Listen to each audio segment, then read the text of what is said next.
Abasiti bakorera mw'ishirahamwe rijejwe gucungera ibintu n'abantu ryitwa Lion Security Company baridoga cane bavuga yuko iryo shirahamwe ribafata nabi.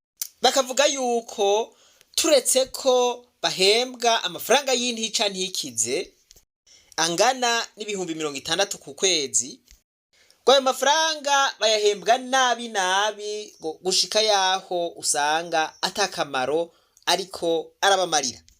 Ndabibutse ko hari n'abakozi b'iryo shirahamwe usanga bakorera mu gihugu hagati.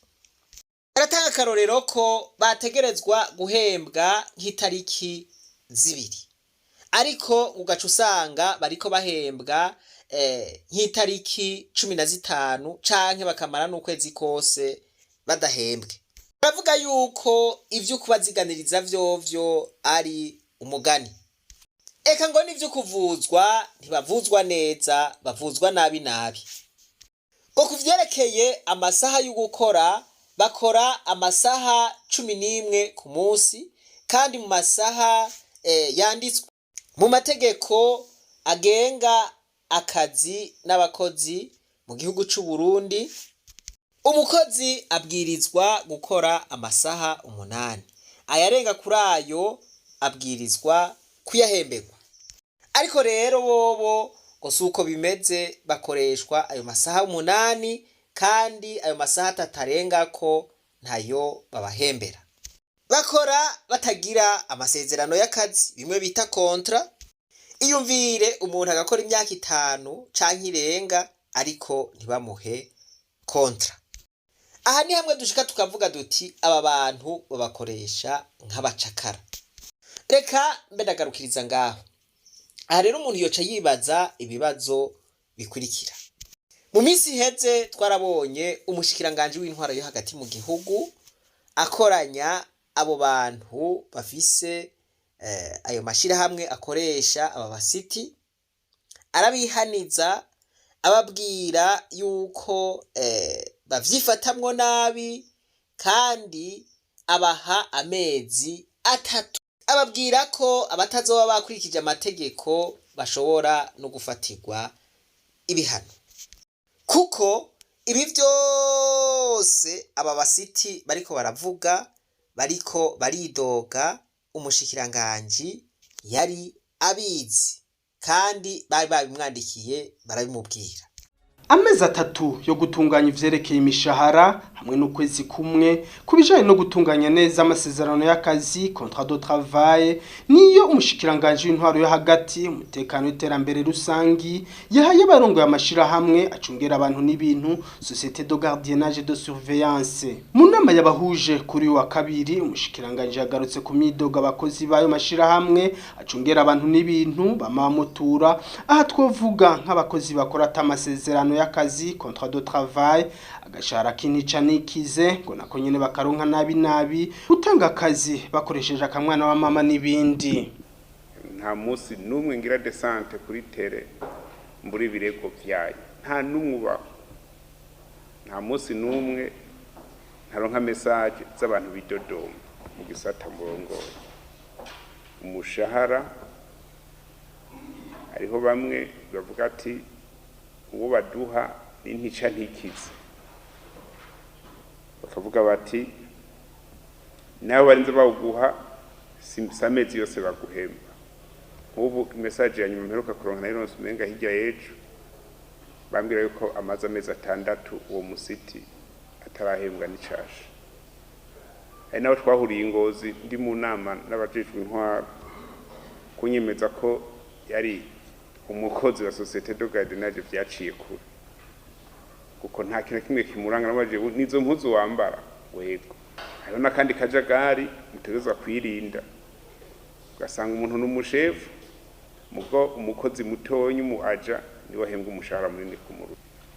Nuwo muhemvye abatse billet de paye icedikana ko yahembwe ntimugitanga, aberetse ati mbishaka guhemberwa ngaha ntimwemera, maka mubwe muti cyangwa yatwara mu ntoke cyangwa tukwereke uja kuyahembwa.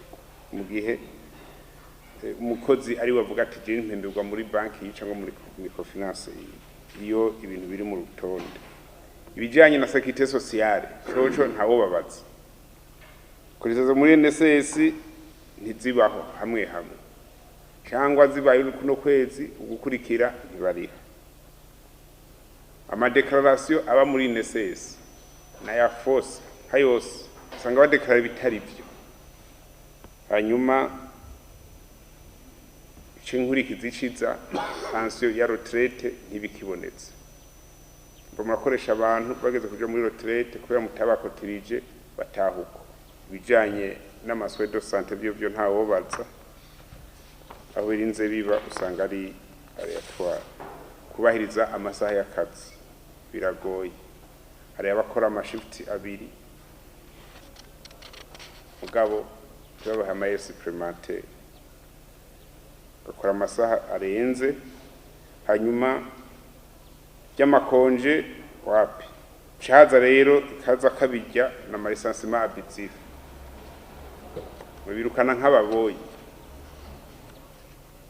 muvyutse ukavuga ati ndakeneye kugabanya abakozi cubagabanya uko nyene atana kimwe babwiye ataki basikara barabona mu maso tamwirukanye ugatuma ahubwo agatakomoka mu kwezi ukamuha amamitation 3-4 ntari installa ahantu ntaritunganya iyindi mitasi bije kugira abone ko ico kibanza atari iciwe itegeko uko rivuga uno munsi utari anordre yagenda fuswe mu bwoko bw'ikigongwe ndabongeye amezi 3 muje kwitunganya kubijanye n'imishahara n'amateni mu bwoko kubijanye n'amakontra ibi bya registration du travail mu biheza mu kwezi niba muzi ko tuja kunegosia ibindi bitandukanye n'ivyo ngo ndabongere amezi ushaka umwaka cyangwa ubuzima bwawe bwose ntaco nzokwemerera kandi bifate nka nkama buyaje iyo mvuze ikintu sinivuguruza mucumve neza sinivuguruza utazoba ari anori ico gihe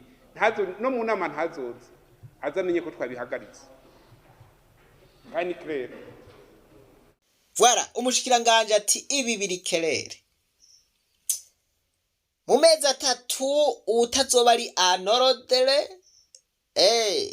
aho ntazokwirirwa araza no mu nama uwo ivyiwe bizoba vyaheze voilà iyi ngingo yaranezereye abasiti bose iyo bakorera bagira bati ubu tugiye kogorora natwe tugira ijambo nk'abandi dufatwe nk'abandi bakozi ariko rero gabo mpayinka haraheze amezi 11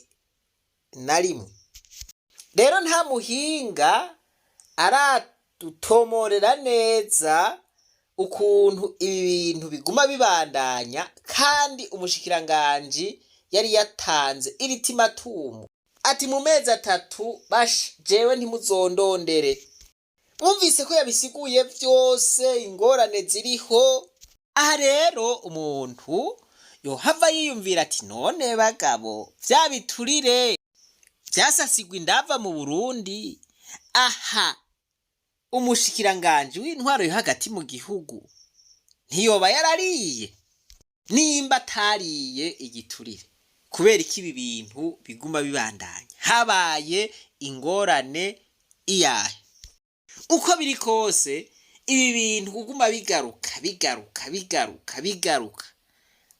abasiti baguma bidoga basubira bidoga kandi bari bazi yuko bagiye gutunganirizwa ariko ntibatunganirizwe ibi bintu ntibiryoshe kumva ibi bintu birabishe umushikiranganje yari yivugiye ati jewe sinzokwivuguruza none ibi bishika gute kubona izi ngorane ziguma zibonekeza ibi vyinjira muri vya bindi nyene bivugwa yuko bitari ku rutonde murumva yuko ibintu biguma bimera nabi ivyari gukosorwa ntibikosogwe ariko turasavye ngo umushikiranganje asubire yiyumvire ku ngingo yari yafashe hanyuma ayishire mu ngiro abakora badakwije amategeko canke abatagomba kubahiriza amategeko y'igihugu asanzwe agenga abakozi n'akazi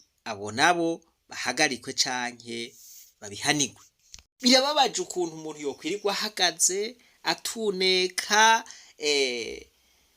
hanyuma hagera gufata n'ayo mafaranga yababariye ntayafate mugabo ayo mafaranga ugasanga afashwe n'abantu babakoresha kandi ugasanga nibo batwaye menshi gusumvya abayabiriye akuye. Ibi bintu birakwiye guhinduka maze abakozi bakorera muri aya mashirahamwe bagafatwa nk'abandi bakozi, uwo mushahara w'intica ntikize bakawuwadugiriza, ibisabwa n'amategeko vyose bakabibaha.